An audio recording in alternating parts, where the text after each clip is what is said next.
esta computadora.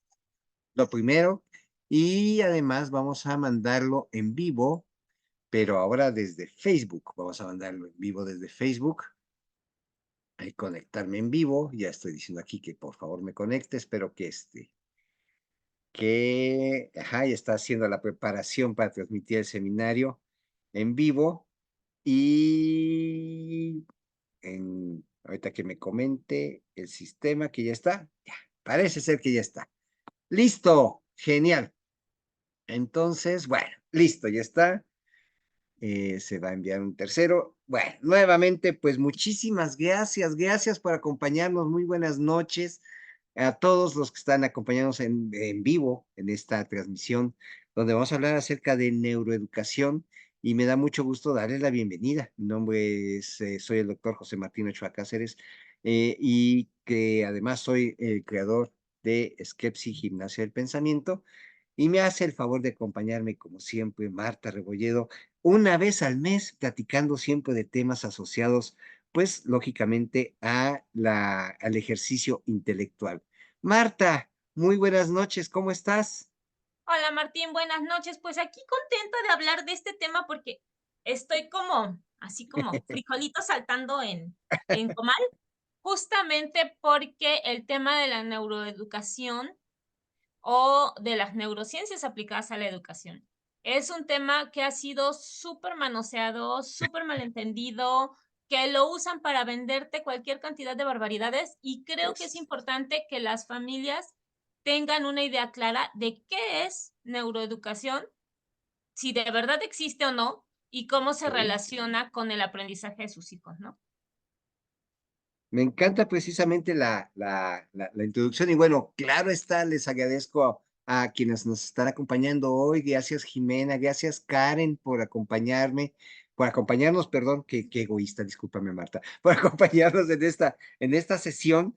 Y bueno, pues yo espero que más adelante se integren más más familias y que podamos ir, pues claro, haciendo un debate rico como siempre acostumbramos, ¿no? Entonces, pues bueno, vamos a dar pauta, vamos a dar inicio a estas ideas vamos a hablar hoy acerca de neuroeducación. Y pues bueno, como una pues nota introductoria, a mí me gusta pensar que la educación es un proceso muy dinámico, un proceso que se ha ido transformando conforme han hecho y existido cambios históricos. Lógicamente, la educación o los modelos educativos han tenido transformaciones históricas, se han visto envueltos en muchos dilemas éticos, morales, religiosos, hasta llegar a nuestra actualidad. Normalmente la naturalidad, quiero decirlo así, la generalidad, nos ha llevado a que la educación tal cual se concentra o en el plan de estudios, o en el modelo educativo, o en el alumno, o en el maestro, o en todos en su conjunto, pero a todos se les ha olvidado la parte más importante, que es precisamente el cerebro. Si nuestro cerebro no está preparado para aprender, pues por mucho que queramos, no vamos a aprender. Esa es una primera realidad con la que queremos toparnos, porque además hay que tener presente que nosotros somos conscientes de nuestra existencia precisamente por las funciones cerebrales que tenemos. Las funciones cerebrales nos dan precisamente esta información de conciencia que nos da más adelante la pauta, por ejemplo, para poder darnos aquella sensación de libertad, toma de decisiones y también evaluación acerca, por ejemplo, de riesgos y de elementos que estén asociados. Bueno, con todo este primer acercamiento, pues pregunto, Marta, ¿tú qué opinas? ¿Qué sí es la neuroeducación y qué no es la neuroeducación? Porque, bueno, evidentemente ahorita lo único que hice fue hacer una referencia de la educación tal cual, pero evidentemente no he abordado el tema de la neuroeducación tal cual. Eh, ¿Tú qué opinas? Cuéntame, bienvenida, buenas noches, tu primer acercamiento a esta idea. Pues mira, yo creo que antes de entrar de lleno en lo que es la neuroeducación, sería bueno comprender qué son las neurociencias. Em, Como últimamente se han puesto de moda, por todos lados oyes neuromarketing, neuro esto, neurolingüística, neuro lo otro, neuro aquello. Ajá, Pero en realidad todo esto viene del desarrollo de las neurociencias, que no es nuevo, o sea, no es de ayer, empieza en los años 70 más o menos.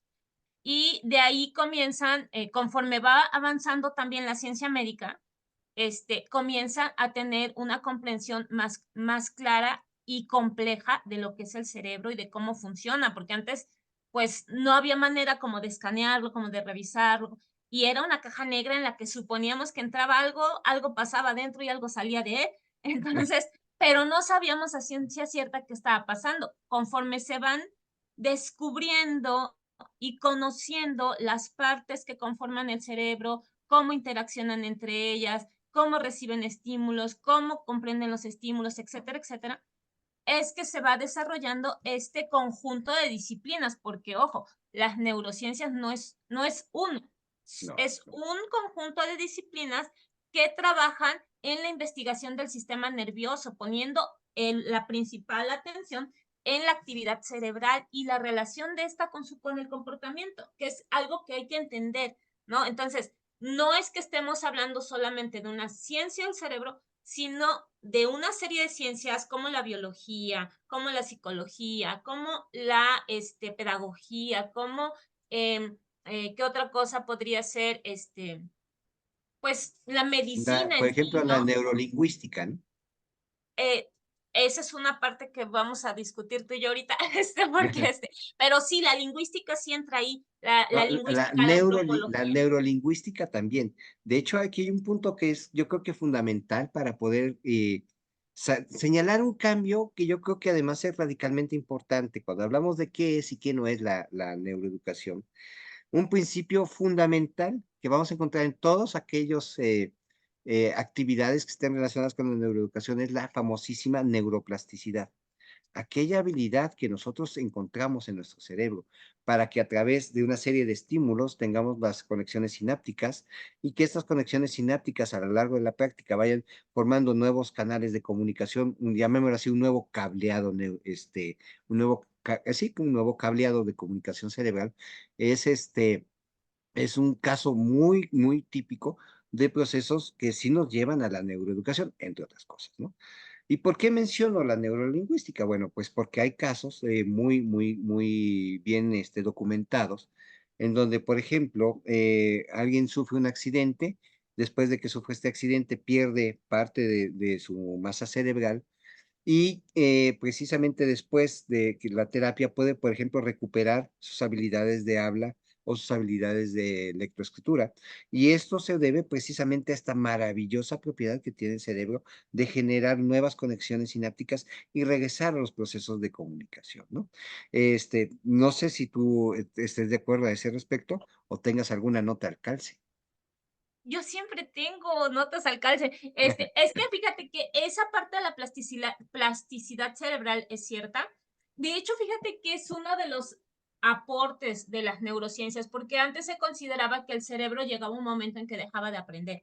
Y te decían, no, aprovecha los primeros años y aprovecha esto, porque si no, ya no va a aprender el cerebro, ya no se va a poder. Y a raíz de estos estudios, como tú dices, en personas que tuvieron accidentes, que perdieron parte de su cerebro y de pronto recuperaban las habilidades que se habían ido con esa parte del cerebro, es que se va descubriendo y conociendo lo que es la plasticidad cerebral, ¿no? Es esta habilidad del cerebro de reconectarse otra vez y encontrar nuevos caminos para volver a hacer lo que hacía antes, ¿no? Que, ojo, no siempre se puede lograr al 100%, es decir, cuando alguien sufre un accidente, eh, que involucra un daño cerebral, no siempre puede recuperar al 100% sus habilidades previas, ¿no? Depende del daño que haya sufrido.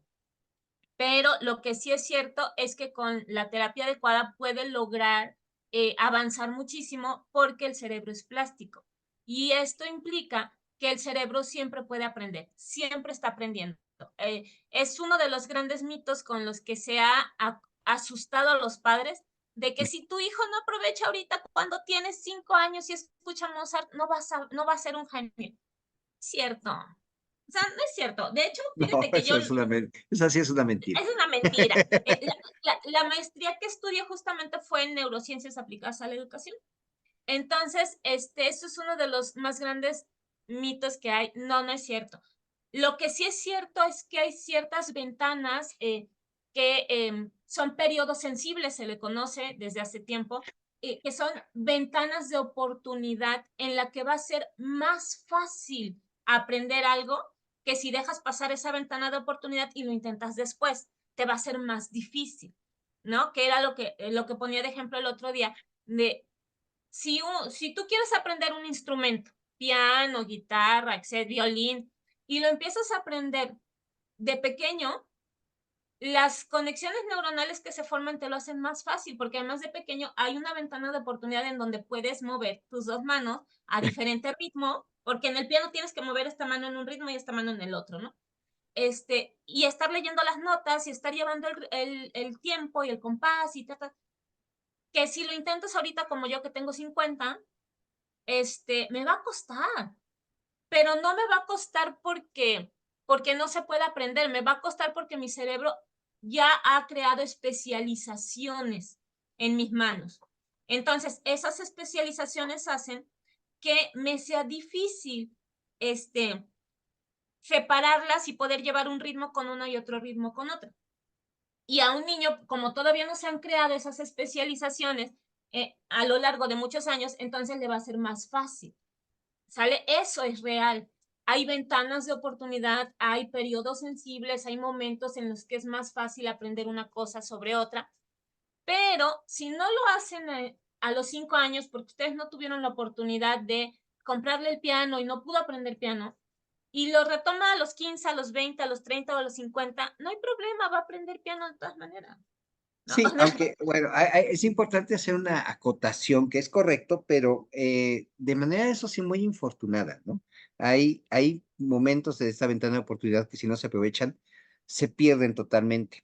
Yo recuerdo muy bien el caso que incluso fíjate que hicieron una película muy interesante con Jodie Foster que se llamaba, creo que La historia de Nell se llamaba, donde era una niña que vivió con su padre en el bosque, el padre muere, ya esta niña para entonces ya es una adolescente o una joven, sí, que te gusta una señorita de 20, 25 años, y pues estuvo apartada, siempre convivió con el padre, entonces no tenía ni elementos de convivencia, no tenía, por ejemplo, conciencia acerca de, pues, temas como la religiosidad o la moral social, etcétera. Y uno de los aspectos que están documentados en este caso, que no es el único, porque hay otros casos, otros como que les llaman luego niños lobo, que están abandonados en el bosque, que se encuentran, no sé, 3, 4 años después, porque sobrevivieron, porque la naturaleza es emocionante, ¿no?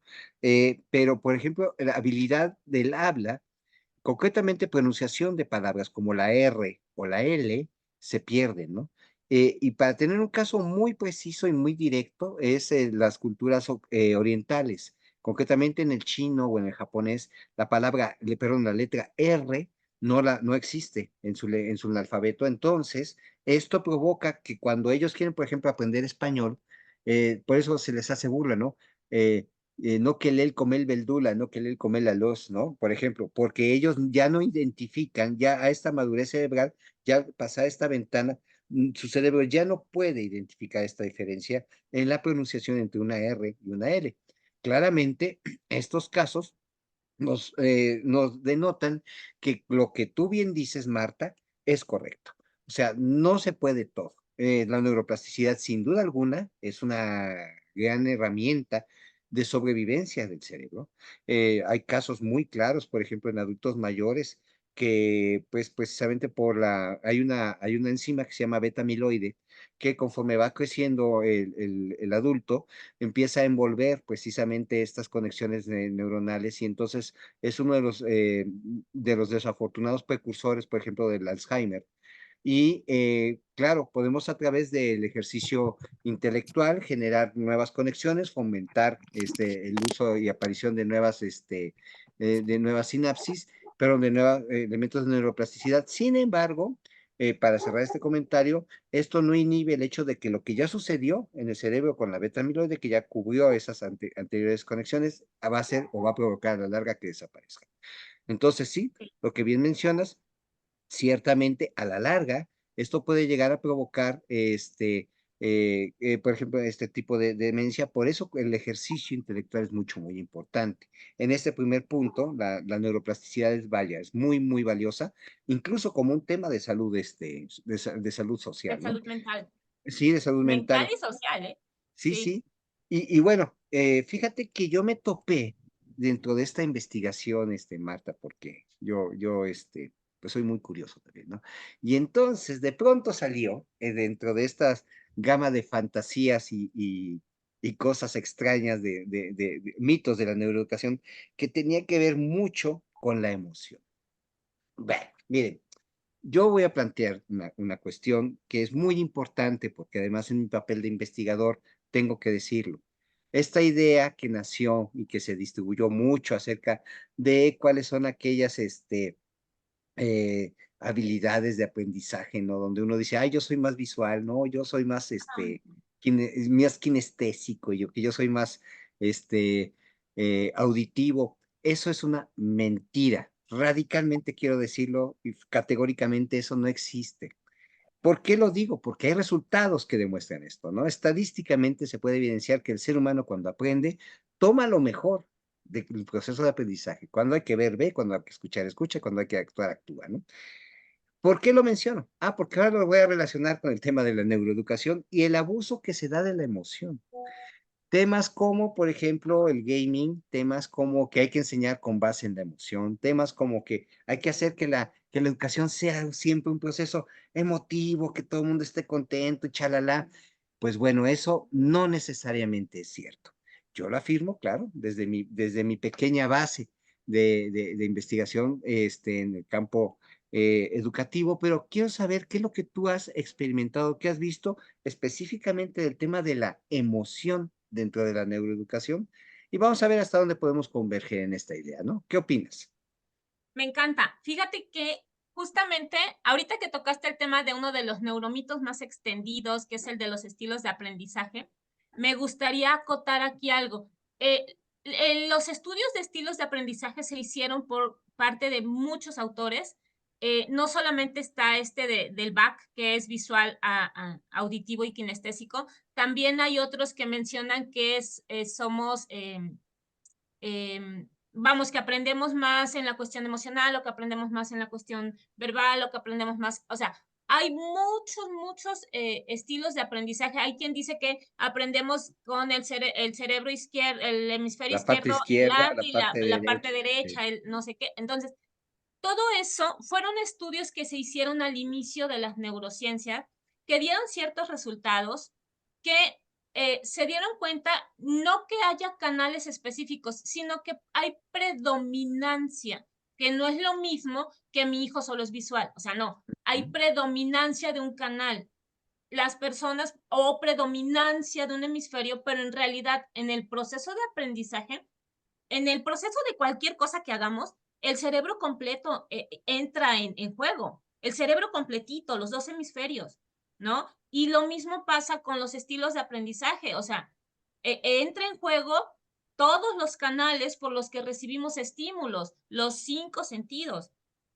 que a lo mejor nuestro canal predominante sea oído, eso no implica que no esté entrando aprendizaje por los ojos, por el gusto, por el tacto, o sea, está entrando por muchos canales, ¿no? Ahora, ¿qué tiene que ver eso con todo esto que decías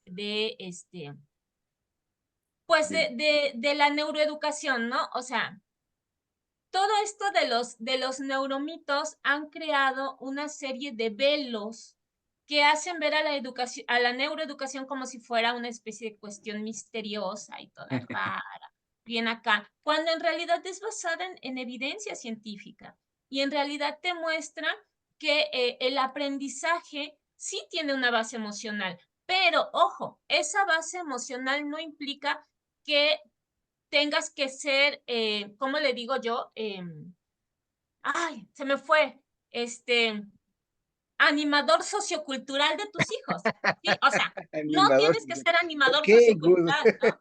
O sea, Eso no lo voy tienes a que estar anotar. todo el rato haciendo malabares y mira, y ahora vamos a hacer esto. O sea, se puede Aprender de manera divertida, claro, y créanme que es fantástico y es una de las cosas que más recomiendo, pero va a haber momentos en el que un tipo de contenido o un tipo de habilidad le va a costar trabajo a nuestros hijos y se va a topar con algo que se llama frustración natural. Frustración natural, ¿por qué? Porque cuando algo no te sale a la primera y no te sale a la segunda y no te sale a la tercera, es normal frustrarte. Un Claro, adulto lo vive. O sea, claro. cuando aprendí a manejar, o sea, me frustraba y golpeaba el coche y me enojaba porque no lograba arrancar con primera y no lograba arrancar con segunda y así era muy frustrante. Pero ¿qué pasa? Es parte del aprendizaje. No lo podemos evitar. Ojo, eso no significa que tengan que frustrar a propósito a sus hijos, que son dos cosas muy distintas. No, por No, favor. no, por Eso es favor. hitleriano, por favor, no. Sí, totalmente, no hagan eso. No, lo que significa es que si le ponemos un reto intelectual o incluso un reto psicomotor, ¿no? Como puede ser aprender a andar en bicicleta, que es un reto psicomotor, o sea, es un reto de habilidad, de desarrollo de habilidades, o le ponemos un reto intelectual y vemos que nuestro hijo o nuestra hija comienza a frustrarse porque no puede hacerlo, no podemos evitarle la frustración y decirle, ya no lo hagas, no lo hagas, no lo aprendas, no, sino que tenemos que medir hasta dónde está llegando a la frustración, acompañar esa frustración, ayudar a que identifique que se está frustrando y por qué razón se está frustrando para que pueda encontrar sus ventanas de oportunidad para el aprendizaje. Porque de otra manera, desperdiciamos una gran oportunidad, la oportunidad de que aprenda a manejar su propia frustración, ¿no? Entonces, que nos la vamos a topar a lo largo de la vida y que les digo, no se la tenemos que provocar, no es necesario, la vida ya nos frustra solita. Entonces, La no vida se tienen que encarga sola, provocarle ¿no? nada, nada. Pero No, pero obviamente, creo que si sí se hay llega a que, presentar, pues hay que entenderla, ¿no? además creo que sí hay que tener presente que la educación debe ser un proceso incómodo. Esto es un aspecto natural y que es importante que lo tengamos presente. ¿Por qué incomodidad? Porque estamos aprendiendo algo nuevo, algo diferente. Normalmente, nosotros estamos acostumbrados, perdón, el cerebro, por una cuestión básica de sobrevivencia, está acostumbrado a ahorrar energía. Y el ser humano busca de manera natural la comodidad de la facilidad, del bajo esfuerzo, ¿no? Cuando nosotros, por ejemplo, aprendemos, no sé, se me ocurre cálculo, ¿no? Cálculo diferencial, ponerlo así en esos términos, ¿no? Bueno, pues cuando estamos Lo hablando, por amo. ejemplo, de cálculo diferencial, ¿no? O de, no sé, de geometría no euclidiana, qué sé yo. Bueno, estamos hablando de principios que claro que van a costar trabajo aprender y que además sentimos rechazo. Eso es normal, es esperado. Aquella cuestión que hay que tener mucho cuidado, que bueno, sería una nota al pie, al calce de esta plática. Cuando se habla acerca, por ejemplo, de este aprendizaje amoroso, donde lo que se busca es que pues, los hijos no sufran, hay que tener mucho cuidado de trazar una línea muy clara entre qué es no sufrir y qué es exigir que hagan su mejor esfuerzo. Son cosas muy distintas. Y esta exigencia del mejor esfuerzo, pues tiene que ver precisamente, por ejemplo, con los objetivos de aprendizaje. Eh, Fíjate que incluso aquí, anotando en mis notas aquí de la neuroeducación, cuando hablábamos de la sobreexposición de la emoción y lo que tú dices como el animador sociocultural, yo también quiero incluso mencionar que hay que tener mucho cuidado con el hecho de que hay, por ejemplo, actividades, incluso aplicaciones, en donde lo que buscan es estimular solamente la parte de la sensación de logro, ¿no? No sé, voy a resolver un problema matemático, lo resuelvo, me dan 10 monedas, me siento muy contento y quiero hacer el siguiente ejercicio. Y cuando de pronto ya no lo puedo hacer, le baja la IA, sí, claro, el algoritmo baja el nivel para que entonces yo pueda sentirme nuevamente a gusto por la sensación de logro. No. La neuroeducación no es así. La neuroeducación lo que hace es que aprovecha precisamente las funciones cognitivas para favorecer el proceso de enseñanza, para favorecer el proceso de aprendizaje. Denae, un científico francés que vamos a tocar más adelante también dentro de esta plática, aclara muy bien el hecho de que, ok, el juego es el juego y está bien, es una práctica pues, lúdica, ¿sí? Pero no es necesariamente el camino adecuado para que la emoción conduzca a la educación. Ese es el punto, para que la emoción conduzca a la educación. Esta es una idea que además yo creo que no está tan equivocada de lo que tú estás diciendo como un beneficio dentro de la gestión de emociones, ¿no, Marta? ¿O tú qué opinas? Eh, pues te diré, mira, el juego para mí es un recurso inagotable de aprendizaje, ¿no? Eso lo han discutido Sí, diversos claro. pedagogos y psicólogos y todo, porque justamente a través del juego modelamos conductas, Sí, ¿no? cómo no. Pero, ¿qué Sí. es lo que sucede? Hay áreas y edades en las que definitivamente no vamos a poder aprender jugando, ¿no? O sea, no es lo mismo enseñarle a un pequeño de 8 años conteo a través de unas recta numérica que dibujamos en el piso y nos disfrazamos de ranitas y vamos saltando los números para que él cuente, ¿no? Que eso es muy divertido, muy bonito, Eso muy es todo. padre, sí, claro. Padrísimo que llegar a cálculo diferencial, créeme que no me voy a disfrazar de ranita para resolver una integral. O sea, Sí, no, perdón que te interrumpa, pero ¿no? incluso creo que es pertinente mencionar que yo soy testigo del caso de cierta universidad, que no voy a decir acá el nombre, pero con esta idea de hacerlo todo juego, el curso de cálculo integral lo hacían algo así como si fuera, claro, fue un software en donde hacían una historia tipo El Señor de los Anillos, ¿no? Entonces iba resolviendo integrales para ir tratando de avanzar en Mordor, ¿no? Eh, Y fíjate que a lo mejor podría ser una idea padre. De hecho, Roblox, que es una plataforma de videojuegos, salió a raíz de que no me acuerdo si un matemático, un ingeniero, les estaba dando clases a sus alumnos y desarrolló esta idea para modelarles cómo trabajar. Y fue bueno, pero aquí viene algo que para mí es medular. No es el mundo real. claro, No claro. es el mundo real. O sea, en el mundo real, y los que educamos en casa lo tenemos súper claro porque nosotros educamos en el mundo, no estamos simulando la realidad dentro de una escuela, no, estamos educando en el mundo. Entonces, ¿qué es lo que sucede? En el mundo real no te va a poner tu jefe a jugar una partida de calabozos y dragones para que puedas hacer tu informe de trimestral de ventas. O sea, eso no va a suceder. Nunca, jamás. Fíjate Entonces tienes que que, aprender a hacer un informe trimestral de ventas, ¿no? claro, Esas cosas. Entonces, hay edades en las que el juego es muy importante. Ojo, no quiero decir que el juego deje de ser importante, incluso como adultos. El juego te ayuda a veces en cuestiones de terapia, te ayuda también en cuestiones de modelado de comportamiento, te ayuda en muchas cosas, pero hay momentos y edades y campos del conocimiento en los que necesitas trabajar de otra manera. Y eso es bueno, real, yo ¿no? aquí quiero incluso mencionarte lo que en su momento, cuando me preguntaron qué opinaba, yo les dije lo que no querían escuchar. Y concretamente es, eh, ¿cuál es el objetivo de aprendizaje? ¿No? O sea, si el objetivo de aprendizaje es pasar la materia, está bien hecho, porque está hecho para que pases la materia. La forma en la que estaba construido este ejemplo que te digo era para que, pues, ok, si tomas tu curso de cálculo, tienes, por ejemplo, no sé, tus derivadas, pues empiezas tú a ver cuáles son las opciones y vas escogiendo y si le fallas te vas para atrás, vuelves a intentarlo. Te Pues vuelves a es reír. una cierta y gana, ¿no? O sea, en realidad no era el objetivo de aprendizaje. Cuando se enseña matemáticas, y es algo que yo soy muy claro en esto, matemáticas se enseña no para que seas matemático. Matemáticas se enseña para que tengas el desarrollo del pensamiento abstracto, para que puedas pensar de manera sistemática, para que puedas, por ejemplo, desarrollar habilidades que te permitan predecir el comportamiento de un fenómeno solamente con datos.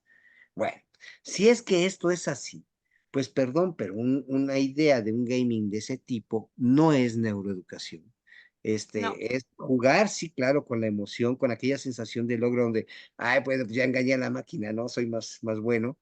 Pues no forma parte de un proceso, ¿no? Esto incluso, nada más quiero cerrar el detalle. Confundieron en su momento temas como por ejemplo lo de las emociones de Seligman, que es un investigador muy connotado, muy conocido, precisamente en donde trabaja el tema emocional en la educación, tiene muy buenos resultados, pero sigo insistiendo, cuando perdemos el enfoque del objetivo de estudio, perdón, en ese momento, pues ya no tenemos el resultado esperado dentro del proceso educativo, si queremos, sigo insistiendo, ocupar aquí la neuroeducación, ¿no? ¿Tú cómo ves? exacto. Es que fíjate que ahorita acabas de decir algo bien importante. ¿Cuál es el objetivo? O sea, cuando el objetivo es aprender, necesitamos echar mano de las herramientas necesarias para que ese aprendizaje se dé, ¿no? Y el objetivo de aprender no puede venir por parte del que enseña, porque el que enseña, enseña, no aprende. El objetivo de Claro. aprender debe venir de parte del que aprende, porque al que aprende es el que tiene que desarrollar el deseo de aprender. Y algo que es natural en el ser humano es aprender. Desde que nacemos aprendemos. Cuando nuestros hijos son pequeños, ¿qué es con qué nos aturden? ¿Y por qué? ¿Y por qué? ¿Y por qué? ¿Y por qué? ¿Y por qué? Y es la curiosidad innata, ¿por qué? Porque tiene que aprender. Y por eso se llevan todo a la boca, por eso rompen todo, por eso tocan todo, porque su manera de aprender es a través de sus sentidos, ¿no? Todavía no pueden llegar al pensamiento abstracto que se va a ir desarrollando poco a poco y entonces su pensamiento es concreto y necesita aprender a través de lo que toca. Por eso es Es que la correcto. mayoría de los niños y las niñas en edades tempranas van a decir es que son kinestésicos. Pues claro, por supuesto que sí, pero si desarrollan su pensamiento complejo, su pensamiento abstracto, su pensamiento crítico, se van a dar cuenta que de pronto ya no van a necesitar tocar para aprender, porque ya lo pueden modelar acá adentro, ya lo pueden imaginar, ya lo pueden trabajar. Pero también acabas de decir otra cosa bien importante. Si el objetivo es pasar la materia, y justo hoy compartí un video de un arquitecto que dice, es que el sistema está diseñado para pasar la materia, Claro, no, para por supuesto, eso, por supuesto, ¿no? por supuesto. Entonces, Y, pues y, claro y, que cumplían con el objetivo, pero nosotros, estemos en la escuela o fuera de la escuela, eso no importa.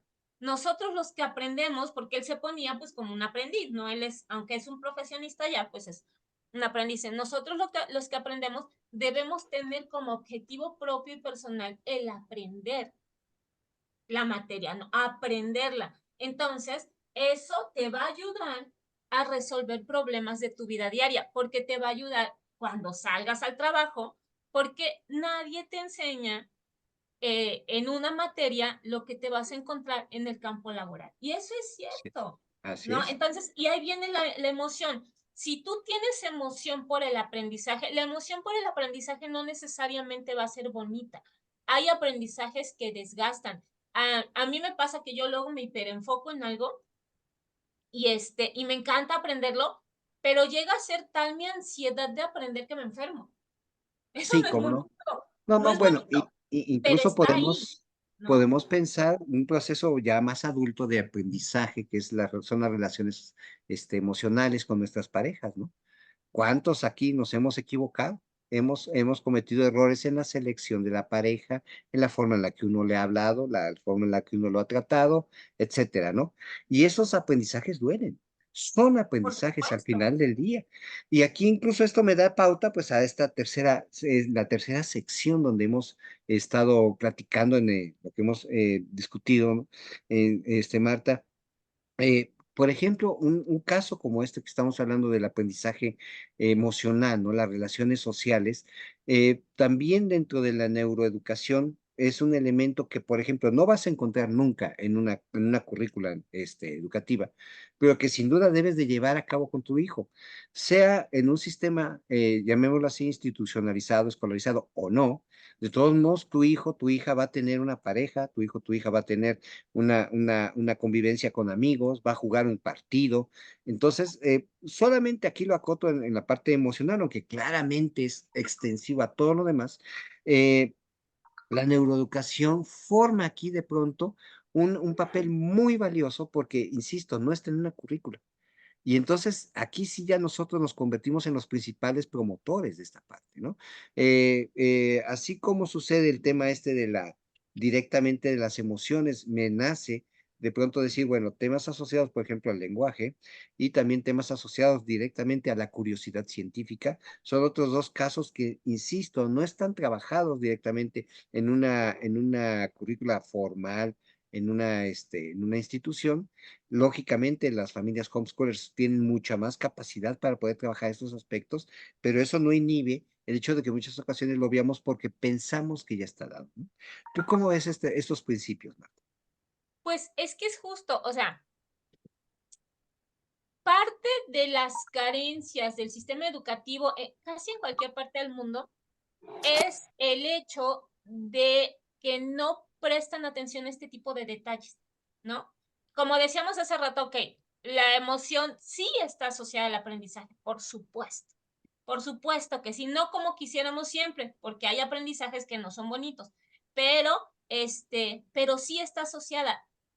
Un niño o una niña aprende mejor y aprende más cuando hay una emoción asociada a lo que está aprendiendo, ¿no? De preferencia, pues que sea una buena emoción, porque si es cierto, yo me aprendí las tablas porque me asustaba que me dieran un reglazo por no sabérmelas.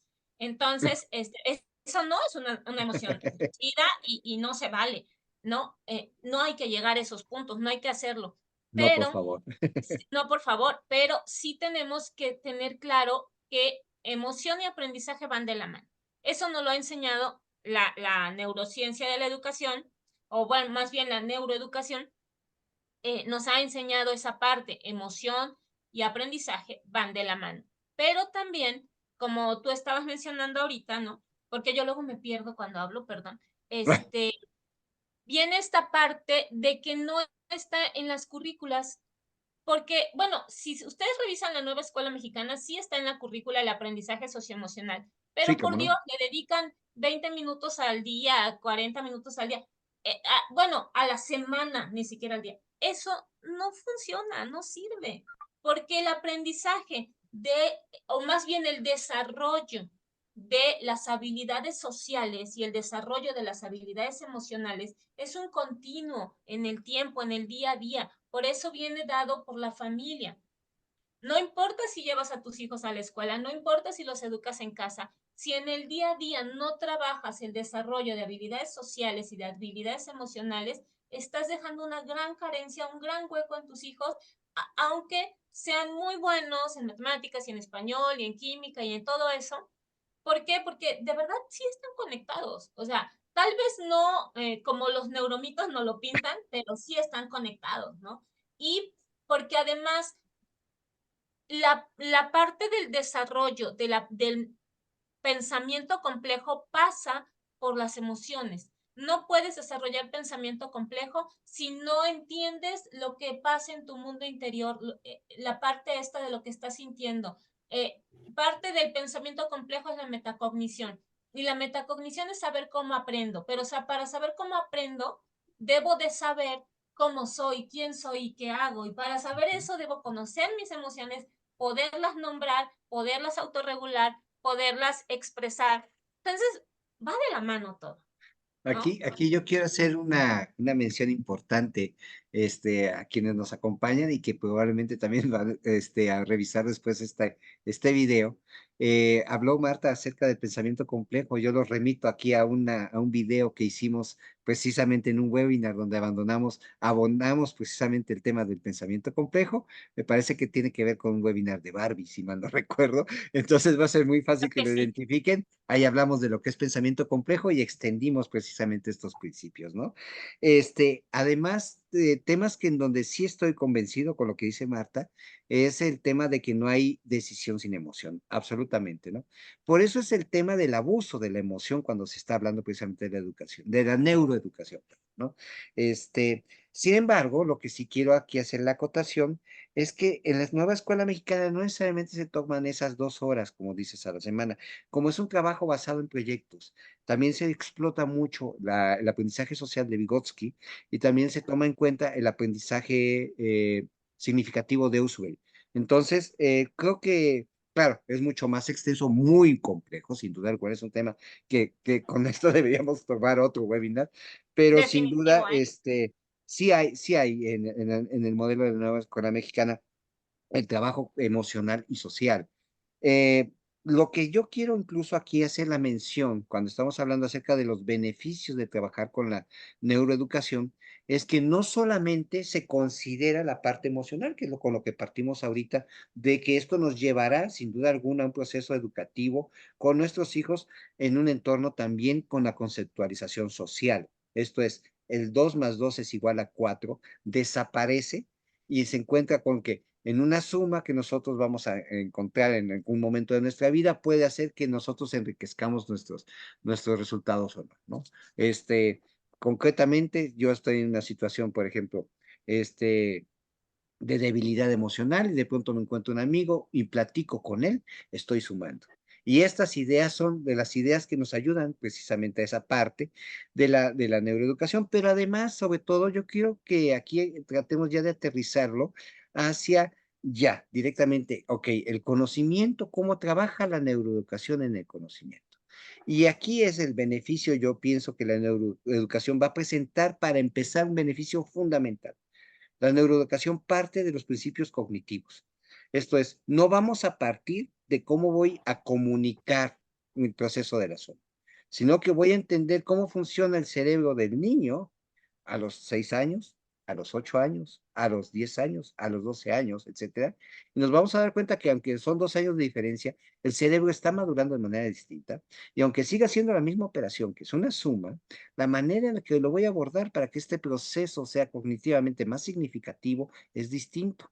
Mientras a un niño yo puedo hablar de la suma, pues no sé, mostrándole 2 manzanas, 2 naranjas, qué sé yo, y haciendo agrupaciones en conjuntos, ya cuando estoy hablando, por ejemplo, de un joven, ya no voy a tratar con manzanas y naranjas, directamente ocupo los números, el 2 más 2, el signo más, ocupo una propiedad conmutativa, por ejemplo, o una propiedad transitiva que me lleve a ese resultado, precisamente porque lo que estoy buscando son estas cosas, ¿no? ¿Y por qué puedo hacerlo? Porque el cerebro puede ya en ese momento ya estar suficientemente maduro para ejecutar estos procesos. Eh, en un breve momento, yo creo que vamos a poder trabajar también la última parte, que son los pilares de DNAE, y ahí incluso DNAE comenta de 4 principios fundamentales para que la neuroeducación tenga fundamento. Pero bueno, antes de llegar a aquel momento, quisiera yo preguntarte, Marta, en esta parte o estos beneficios de la neuroeducación ya directamente sobre el proceso educativo, ¿tú has podido detectar, perdón, has podido detectar estos beneficios no sé, en tu experiencia personal o con algunos resultados que tú hayas visto de las investigaciones que has leído? No sé, tú coméntame, por favor. Definitivamente sí hay resultados interesantes, sobre todo en cuestión de investigación. En mi experiencia personal, te diré, el conocer conceptos como neuronas espejo, como esta parte de la emoción como pilar del aprendizaje, como uno de sus ladrillos importantes, ¿no? El entender esta parte de los neuromitos para no dejarme arrastrar por las modas, ¿no? Todo eso, por supuesto que ha tenido repercusiones buenísimas en la educación de mi hijo. El entender, porque la neuroeducación también aporta esto, aporta las evidencias de que el ejercicio físico y el sueño son muy importantes para los procesos de aprendizaje porque reducen el estrés crónico, que es lo que nos hace daño, ¿no? Si bien hay estrés presente en todos los procesos educativos, no es el estrés tóxico este de voy a reprobar, me voy a morir. O sea, no es esa parte. Entonces, todo esto realmente son beneficios reales yo lo pude constatar en la parte educativa con mi chaparro, eh, porque aprendí todo esto, ¿no? O sea, creo que muchas de las cosas que he estudiado desde que mi hijo nació es para aplicarlo con él. Entonces, siempre he dicho que es mi hijillo de indias. Entonces, pero han sido excelentes resultados. Ojo aquí, han sido excelentes resultados porque me he preparado para aplicarlos, ¿sale? Eh, y eso no significa, o sea, no me he preparado, y no lo digo en mala onda, se los juro, no me he preparado con videos de TikTok, ni con Claro, videos de YouTube. O sea, los videos de YouTube pueden funcionar como funciona este webinar, como una puerta a la curiosidad para saber más. Y eso es fantástico y eso es buenísimo. Y se los recomiendo, véanlos, revísenlos. Los autores que se mencionan, búsquenlos, busquen a Denae, por ejemplo, ¿no? Busquen a Carriedo, busquen a quien más trabaja todas estas cosas, a Damasio, que es un pilar súper Amancio, ¿cómo importante, no? ¿no? Sí, Entonces, búsquenlos, lean sus libros y si tanto les llama, o sea, si logramos despertar en ustedes ese gusanito del aprendizaje, pues tomen algún curso que se sustente con bases científicas y reales, y eso les va a ayudar mucho. ¿Por qué les digo esto? Porque desgraciadamente parte de todo esto de la neuroeducación se ha convertido en un mercado que abunda de gente que mezcla y hace mucha charlatanería alrededor de la educación a través así con es, las neurociencias, ¿no? Y hay que tener cuidado con eso. Hay que tener así mucho es. cuidado con eso. Vayan siempre a las fuentes, ¿no? Sí, Busquen fuentes que tengan resultados comprobables. ¿Los resultados existen? Sí. ¿Los beneficios existen? Sí. Siempre y cuando sea esa neuroeducación basada en evidencia científica que ha sido comprobada en estudios. Incluso la neuroeducación basada en evidencia científica tiene detractores, ¿eh? Porque como toda ciencia, la ciencia se está autocorrigiendo constantemente, sí, ¿no? más que detractores es cuestionar, ¿no? La ciencia nos lleva a eso. Debes tener sentido crítico. No Claro, tienes por qué tomar a pies juntillas una verdad solamente con un resultado, y menos si no es significativo, ¿no? Incluso temas muy claros y asociados a la educación están relacionados con aspectos completamente subjetivos, como por ejemplo es la cultura o la religión. por Entonces, supuesto. como son la cultura o la religión. Por lo mismo, tratar de establecer absolutos bajo un concepto como la neuroeducación es un proceso un poco arriesgado, al menos con el nivel que tenemos en este momento de avance. Sin duda alguna, eso sí, hay temas como la misma neuroplasticidad que ya está demostrada. Aquí difícilmente alguien va a ponerse a negar que eso existe, pero, por ejemplo, los beneficios de la neuroplasticidad, por ejemplo, ya directamente asociados a poder inhibir temas como el Alzheimer, bueno, todavía son temas que están relacionados a todavía sujetos a investigación. Incluso acá ya, pues me gustaría que llegáramos a esta ya nuestra última parte de este webinar, en donde tú mencionas muy bien, me encanta cómo lo abordas. Primero, hay mucho charlatán, hay que tener cuidado. Me debo preparar, sí. Un webinar como este debe de ser nada más, pues, una primera galletita para que se antoje, para que, ¿sabes qué? Me empieza a gustar. En la misma página, en la página de Facebook de Skepsi, en Skepsi, Facebook diagonal Skepsi Gym, durante todo este mes estamos subiendo videos que están relacionados con todo esto, cómo funciona el cerebro en la memoria, cómo funciona la neuroplasticidad, vamos a hablar del almacén cognitivo. Incluso va a haber una parte muy interesante de neurolingüística que yo recomiendo poderosamente, y que entonces esto lleva a tener información de buena primera mano para poder empezar a entenderlo, ¿no? Pero difícilmente, si queremos aplicar la neuroeducación en nuestra casa, con este tipo de recursos serían suficientes. Implica necesariamente que sí invirtamos como padres un poquito más en la lectura, en la profundización, en consultar expertos.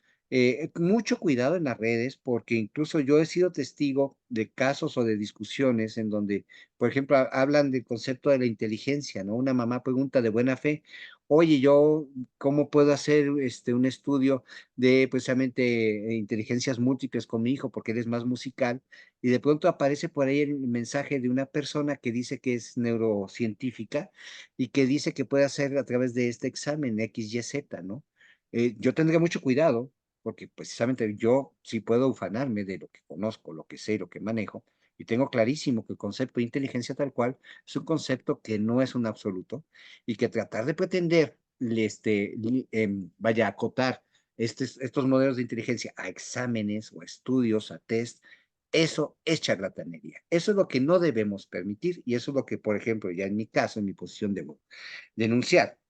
Pero bueno, dejando este pequeño reclamo, disclaimer ante las redes, Marta, mira, yo aquí anoté una pregunta que consideraba muy importante preguntarte y no te la dije antes, perdóname, igual te puedo agarrar un poquito fuera de base, pero sé que la vas a responder. Mira, ves que ahorita hablamos de los principios ya de neuroeducación, ¿no? Hablamos de que incluso es importante tener presente de que la neuroeducación debe fundamentar las bases cognitivas para la educación, tal cual, ¿no? Pero en concreto, los casos especiales, por ejemplo, con los neurodivergentes, requieren también un tratamiento igualmente especial. En este sentido, ¿cómo es que tú has trabajado la parte o cómo has comentado, asesorado, sugerido a mamás que tienen, por ejemplo, niños que padecen, por ejemplo, TEA o que tienen, por ejemplo, que la vez pasada habíamos platicado de TDA, etcétera? ¿Cómo puedes tú sugerir, por ejemplo, este tipo de ventajas que la neuroeducación puede dar a este tipo de familias que están en esta situación?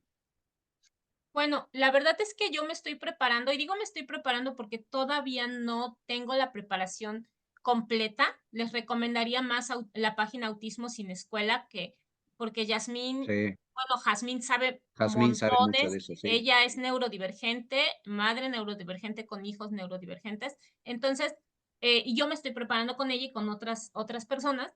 Este, pero lo que sí es que me estoy preparando justamente en el paradigma de la neurodiversidad, que lo primero que nos enseña es que el TEA, el TDAH, etcétera, son neurotipos. En este sentido, no se padecen porque no son enfermedades, son una forma distinta en que tenemos el cerebro cableado, ¿sí? Entonces, Así es. como es un cableado distinto del cerebro, simple y sencillamente lo que hay que hacer es entender cómo está cableado. O sea, la neuroeducación es buenísima porque nos ayuda a entender este paradigma de la neurodiversidad, en donde entendemos que sí, hay ciertas cosas que los neurodivergentes nos van a costar montones de trabajo. Una de ellas, por ejemplo, el desarrollo de las funciones ejecutivas. No en todos, ojo, la neurodivergencia, Es casi todas divergente, las es neurodivergencias son un divergente, sí. espectro. Sí, sí, Las sí. neurodivergencias son un espectro. Entonces, no es que si dicen, ay, tal neurodivergente, sus funciones ejecutivas no funcionan bien. Pero al otro sí, entonces no sí es, pero tiene otras características distintas. Cada neurodivergente es distinto, así como cada neurotípico es distinto. ¿Por qué? Porque el cerebro de cada persona es distinto, es como una huella digital, siempre lo digo. Entonces, justamente la neuroeducación, ¿en qué nos ayuda en esto? En entender cuáles son las necesidades de, ¿cómo se dice esto? Pues de vida, porque en realidad ser neurodivergente es serlo. Vas a nacer y vas a morir neurodivergente, no se cambia. Pero tienes necesidades tanto sensoriales como en tu desarrollo cerebral, como en tu visión de mundo, como en un montón de cosas que necesitan adecuaciones por parte de la sociedad y por parte de los modelos educativos. La neuroeducación ayuda en esto y ayuda un montón, siempre y cuando tengan deseo de entenderla y de seguirla, claro está, Así ¿no? es. Porque da herramientas, ¿no? Así es. Y bueno, me encanta porque abordas el tema desde el aspecto, claro, neurodivergente y en donde tratamos aquí de personalizarlo, quiero entenderlo así, No en el sentido puro de que vas a enseñar esto y vas a dejar de enseñar esto, o vas a No, estimular esto y vas a dejar de estimular aquello. no, Eso no es lo que estás tú proponiendo, no. sino que más bien lo que estás proponiendo es, hay que tratar de entender muy bien cuál es la circunstancia específica de la familia en la que está en ese momento el niño o la niña teniendo esta característica específica. Está genial. ¿Y qué pasa con aquellas familias donde eso no se da?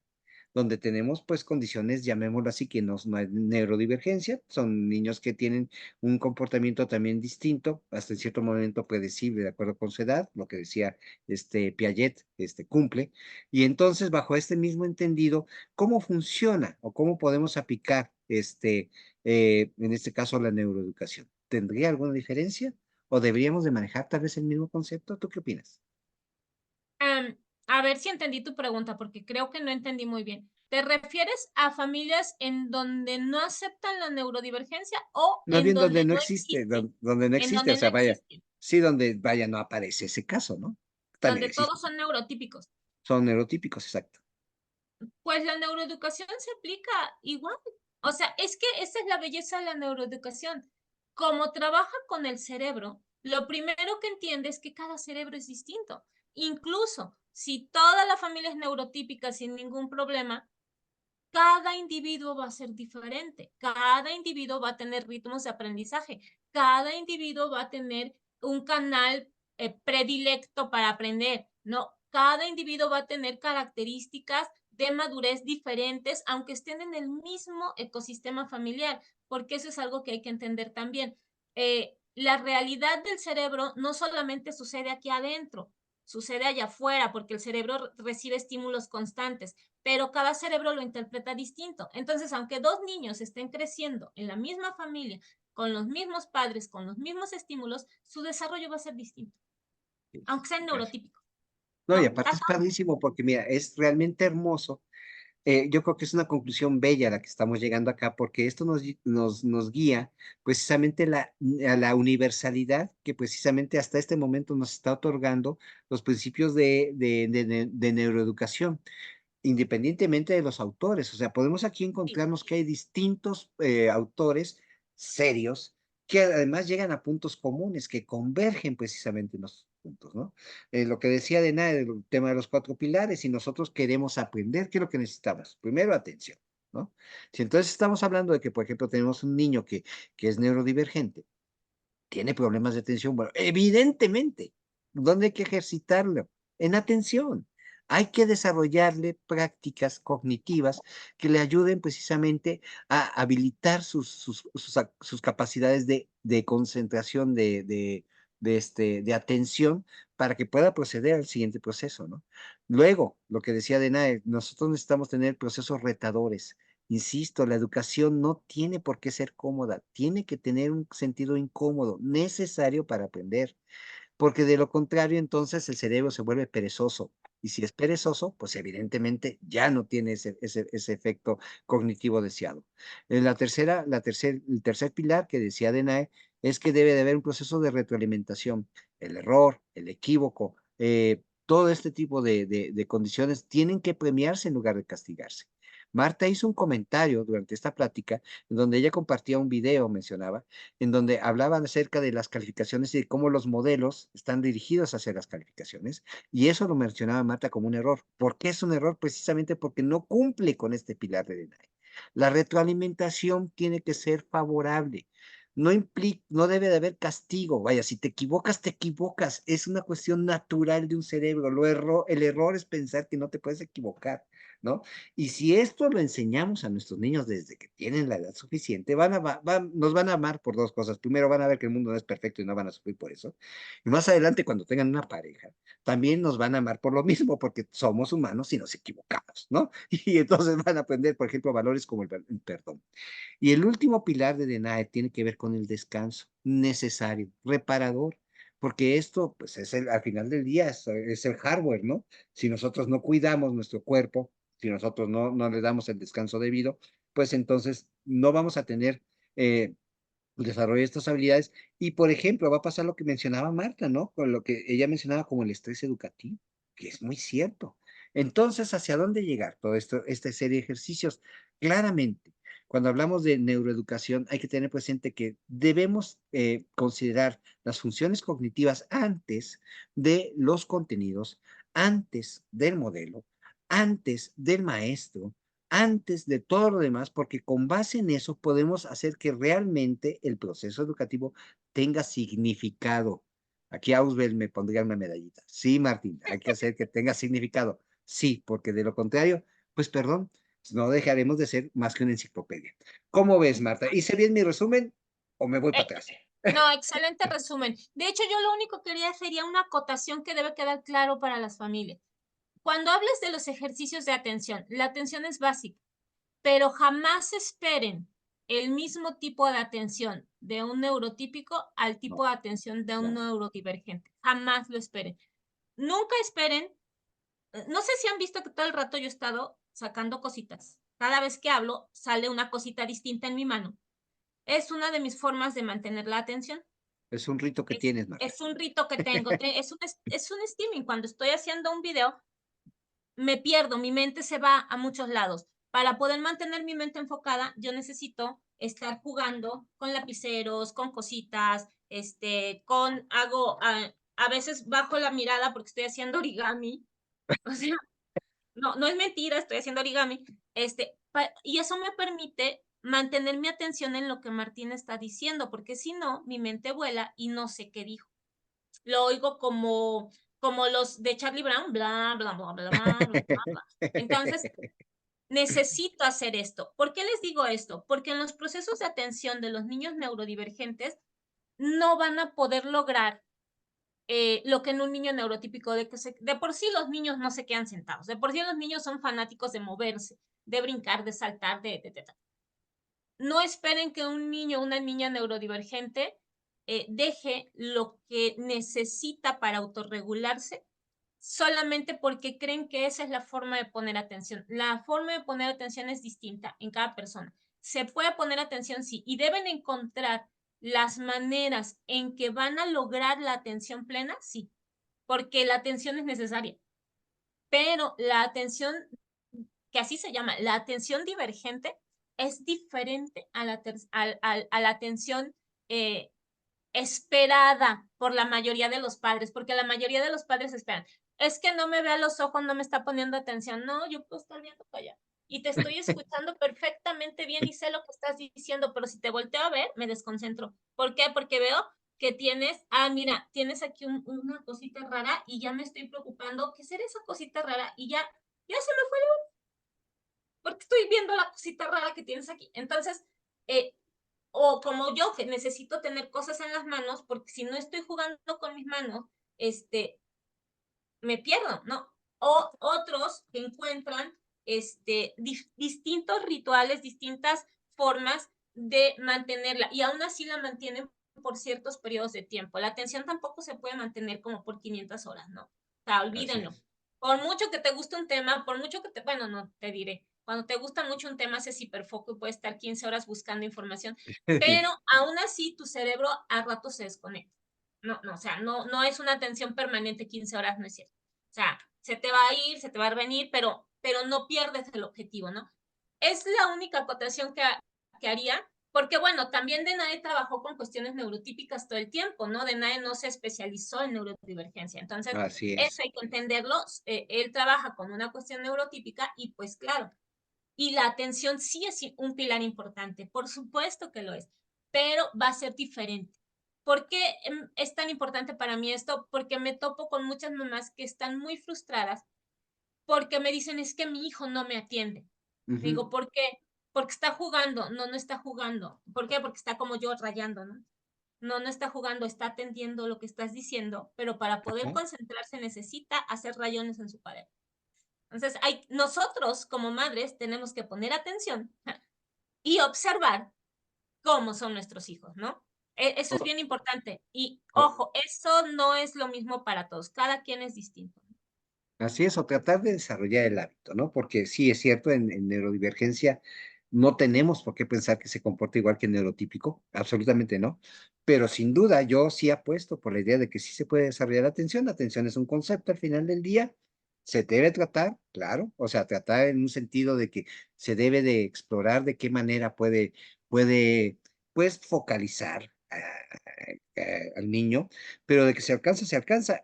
Puedo yo decir que de la experiencia que tenemos en Skepsis, Gimnasia del Pensamiento, es que tenemos pues distintos tipos de niños que nos acompañan y claro que tenemos niños con TEA, tenemos niños con TDA, por ejemplo, también, y claro, la atención es un tema, ¿no?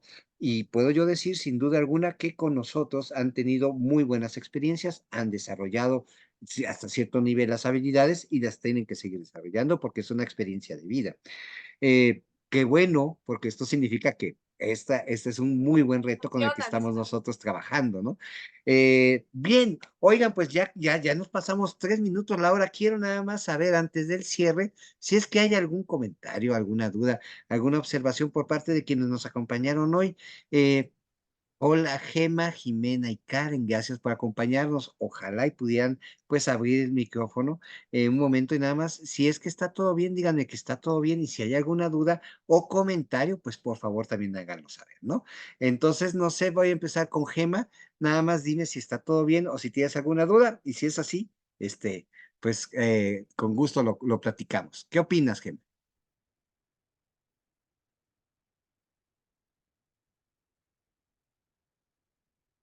Creo que está teniendo problemas para abrir su micrófono. Ah, ok, perfecto. Bueno, pues vamos a esperar a ver si hay opción. Perdona, Jimena, en tu caso puedes abrir micrófono, ¿está bien todo? ¿O tienes alguna duda? Ah, mira, ya, creo que ya Gema ya podía haberlo Ahí abierto. está, ya lo abrió. Ajá, Ajá. a ver, Gema, ¿nos Hola, muy escuchas? buenas noches. Hola, ¿qué tal? Buenas noches, gracias por Buenas noches. acompañarnos. No, al contrario, gracias por tomarse el tiempo y enriquecernos un poco con todo su conocimiento y todas las experiencias que han ido acumulando a lo largo del tiempo, que nos están ayudando también a nosotros como docentes para ir identificando algunas situaciones que tienen los niños y no pues, em, identificar correctamente, ¿no? El tema que tenemos, porque a veces, como decían, eh, confundimos los términos Ujú, sí, así de es. las neurociencias como motivador, muy motivador. Y Me además parece yo creo que en muy ocasiones interesante, muchas gracias. te has podido Perdón. tocar con el tema, perdón, Gema, de que en la docencia, ¿no? Nunca falta alguien que diga, pues estimula, ¿no? Motívalo. No, bueno, pues sí, ojalá por el tema de motivación, como decía Marta en su momento, ¿no? Uno no puede ser animador sociocultural, en la educación es mucho más complejo. ¿Tú cómo ves? Sí, claro, y es importante que también identifiquemos que los canales de aprendizaje de los niños no es que no solamente son por predominancia, porque pues también hay muchas otras teorías como nos estaban explicando, y sí es importante que nosotros nos demos cuenta de eso. Así es, exactamente. Oye, pues muchísimas gracias por acompañarnos y por hacernos este comentario, esta observación. Aprecio a lo personal mucho. Y bueno, yo creo que Marta también. Por supuesto, me No hablo por encanta. ella. No, Gracias. Gracias. me encanta que como docente esté buscando este tipo de información, porque a los docentes el sistema educativo les ha dado mucha información errónea. Sí, Necesitan la información correcta. así es. Yo lo O- creo o- firmemente. te voy a decir más que erróneo, es incompleta, ¿no? Muy incompleto. Es incompleta, es incompleta. Perfecto, muchísimas gracias. Jimena, perdona la pregunta, ¿puedes abrir el micrófono? Si es que sí puedes abrirlo, tienes alguna duda, coméntalo, y si no, pues nada más dinos que está todo bien, o mándanos un mensaje en el chat aquí, y ya con eso damos por palomita, ¿no? Ojalá y se pueda. Vamos a ver qué dice Jimena. Igual y no, no sé. Vamos a esperar. Y si no, Karen, igual Karen, si tienes tú alguna duda o comentario, puedes abrir el micrófono y hacer el comentario. Y si no, pues nada más en el chat nos mencionas, ¿va?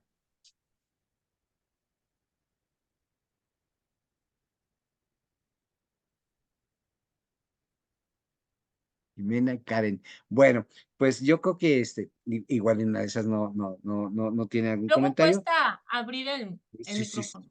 Sí, sí, sí. O a veces incluso pues uno no tiene preguntas, ¿no? Tal vez es válido. Aquí lo importante es que nos vienen a acompañar. Bueno, oigan, pues a Quiero, todos, Así. sí, quiero aportar algo. A mí me invitó Jimena a la charla, a escuchar el webinar. ay, qué padre, muchísimas gracias, Gema. Gracias, Jimena, por la porra, se agradece. Doble estrellita. Gracias. Y ella ahorita no puede hablar por eso. Comprendo, ok. Ok, Muchísimas ok. gracias, gracias por Gracias. comentarlo, Gema.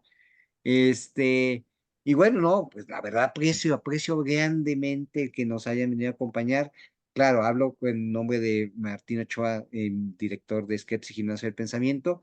Yo creo que antes del cierre, pues no sé si quieres decir unas últimas palabras, Marta, antes de que dé pie ya de por terminar esta sesión. Pues nada más agradecer profundamente que estén aquí, que ojalá esta información les sea útil y les despierte esa curiosidad de aprender más sobre las neurociencias y sobre la neuroeducación.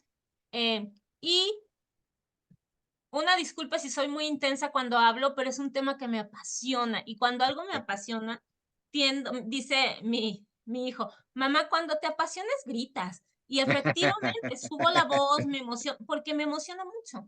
Es una parte que para mí ha sido un descubrimiento maravilloso el funcionamiento del cerebro y cómo influye en todos los aspectos de nuestra vida y cómo se combina con el entorno. O sea, todas esas cosas, yo podría pasarme 8 horas hablando de ello más. Entonces, una disculpa si fui muy intensa, pero me encanta este tema y gracias por estar, de verdad, gracias. Ojalá les sea muy útil esta información y les permita ir pues, a su curiosidad innata y nutrirla con información basada en evidencia que les permita encontrar formas de ayudar a sus niños o a sus alumnos, no importa. El chiste es que esto sea siempre en beneficio de los pequeños, ¿no? Y gracias, Muchísimas Martín, por gracias. invitarme. No, Marta, al contrario, gracias precisamente por esa pasión, porque eso es lo que queremos. Queremos nosotros una visión, pues que sí esté centrada, claro, dentro de nuestra esfera de investigación en nuestro campo, podamos hablar de lo que realmente nosotros manejamos. Sabemos perfectamente que aquí no hay verdades absolutas, pero sí podemos contribuir a la discusión y que esta discusión sea sobre todo elementos que le den valor a quienes nos escuchan. Entonces, muchas gracias, Marta, eso siempre lo aprecio. Y bueno, finalmente yo me despido, les agradezco mucho que nos hayan acompañado. Gracias, pues, Gema, Jimena, Karen, en mi nombre y representación de Skepsis Gimnasio del Pensamiento, donde nosotros lo que tenemos son una serie de rutinas para nuestros niños de 9 a 13 años que precisamente persiguen estimular las habilidades cognitivas, precisamente persiguiendo, pues, principios como son la neuroplasticidad y, lógicamente, hablar de neuroeducación e incluir a Skepsis dentro de los modelos educativos es siempre un acierto. Entonces, es una apuesta por la que yo estoy, a favor. Yo confío mucho en la inteligencia y la capacidad del ser humano y creo que en este sentido no me equivoco. Entonces, en mi nombre, les agradezco mucho que nos hayan acompañado y también les vamos a hacer la invitación de que estén atentos en nuestras redes porque pues también viene ya el siguiente webinar porque nosotros no descansamos, ¿verdad, Marta? Cada mes estamos hablando de algo y se vuelven unas pláticas bien padres, bien interesantes. Así es, ustedes ya vieron cuál es nuestro estilo. Nos encanta hablar de inteligencia, de cerebro, de cómo podemos contribuir y dar siempre asignar valor. Entonces, esta es la invitación. Muchísimas gracias y claro está, espero que nos veamos próximamente dentro de tal vez 3 semanas o un mes. Hasta pronto. Muchísimas gracias. Gracias, Voy, bye. voy a cerrar la